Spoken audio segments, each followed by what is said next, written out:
We're going to look at how we deal with large and small numbers, and I mean very large and very small numbers. The nearest star to Earth, apart from our Sun of course, is approximately 39,700 billion kilometres from the Sun. That's a very, very long way, but also it's a really irritating number to have to write out if you've got to write it out too many times. To deal with large and very small numbers, we use something called standard index form. We would rewrite the above number in the following way, as 3.97 times 10 to the 13.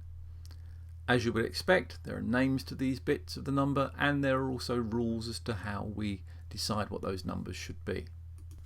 First the names, and then the numbers. The number on the left hand side we call the mantissa. This is a number that has to be greater than 1 but less than 10. So there's always a single digit at the front before the decimal point.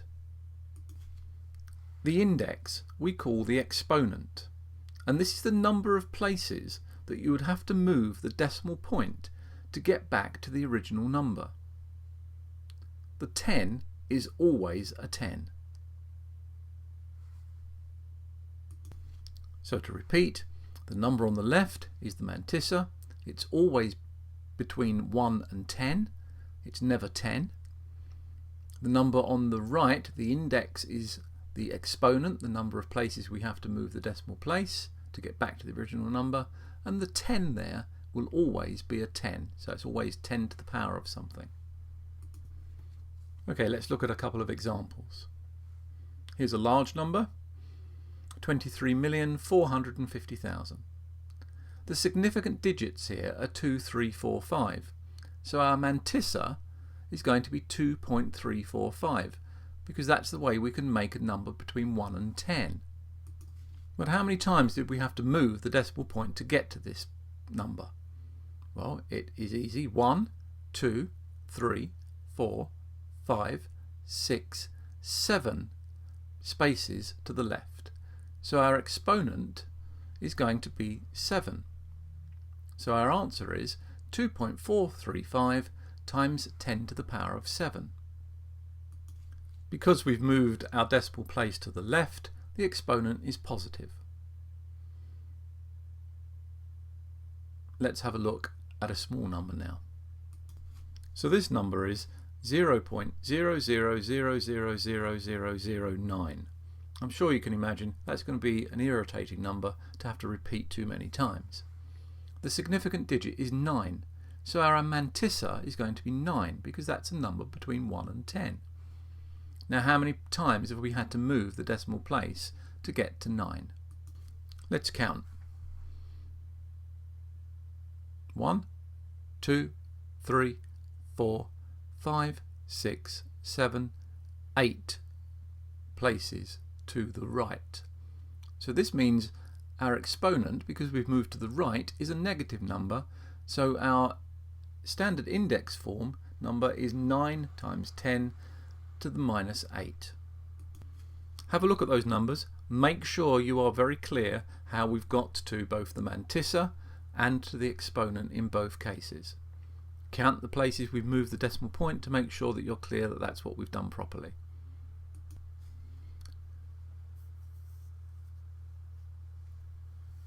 To convert from numbers in standard index form back to ordinary numbers is very straightforward.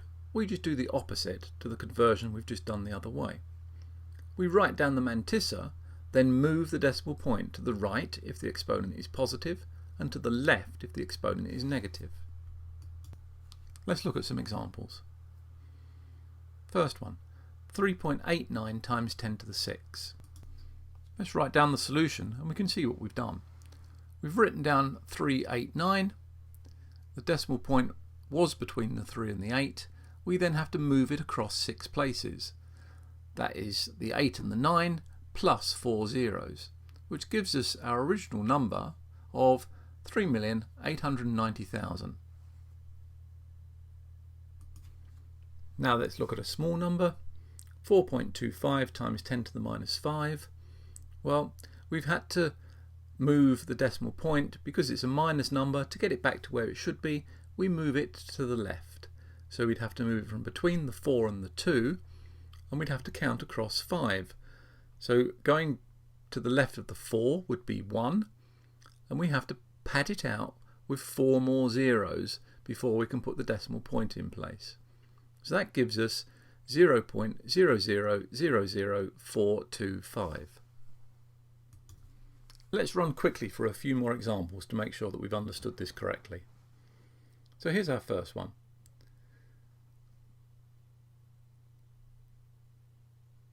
That number is 38,600,000. The mantissa is going to be the 3.86 because that makes a number between 1 and 10. Then count across. And you'll see that we have to move that decimal point 7 places to get to the right point. Let's do another large number. 49,720,000. The mantissa, 4.972. And then of course we have to have an exponent. How many times do we move the decimal point to get to the right place? Well, we have to move it 1, 2, 3, 4, 5, 6, 7. And there we have it. 4.972 times 10 to the 7. Okay, now about converting back the other way. Let's write down a number that's in standard index form. 2.95 times 10 to the 6. We take 2.95 times 10 to the 6, write down the mantissa. We have to move the decimal place 6 times to the right hand side. 1, 2, 3, 4, 5, 6. Fill in our buckets there with zeros. We've got some valleys to put the zeros in, and that gives us 2,950,000. Always good to put the commas in so you can see where the thousands are, which will help you say the number. Okay, one final example. And this time we're going to look at a small number that we're converting back from standard index form. 2.65 times 10 to the minus 4. Write down the significant numbers, the 265. We have to move the decimal place, but this time, because we're converting from a negative exponent, we move it to the left, and we move it those 4 spaces. This means we've got 3 valleys to fill in there with zeros. 1, 2, 3. Put the decimal point there, and there's our answer. 0.000265. I would recommend that unless you are very certain of yourself and how to do these, you do write them out as I've done here. You do the counting across of the decimal places. Write the loops in so you can see where the zeros have got to go if you've got to put extra zeros in. It really does make a difference and helps you not to make silly mistakes. If you have time, always check a conversion of this type by doing the conversion back the other way. Even if you do that quick conversion in your head, you can therefore check that you've not made a very, very foolish mistake and are going to lose yourself marks where you could have got the right answer.